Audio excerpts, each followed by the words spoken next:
ফ্রান্সের প্যারিসের শহরতলির বাইরে ওভারসি ওয়ার্স যে গ্রামে ভ্যান গগ তার জীবনের শেষ কয়েকটা মাস কাটিয়েছিলেন, সেখানে গিয়েছিলাম।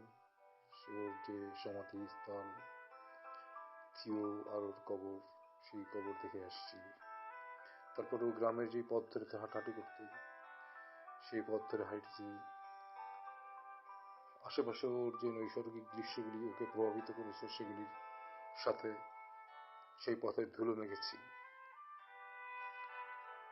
যেই চার্চটা নিয়ে ওর একটা বিখ্যাত পেন্টিং আছে, সেই চার্চের সামনে ছবি তুলেছি।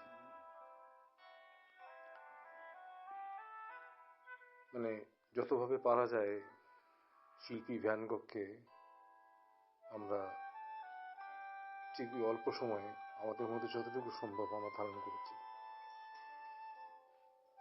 এটা আমার জীবনের একটা দারুণ অভিজ্ঞতা।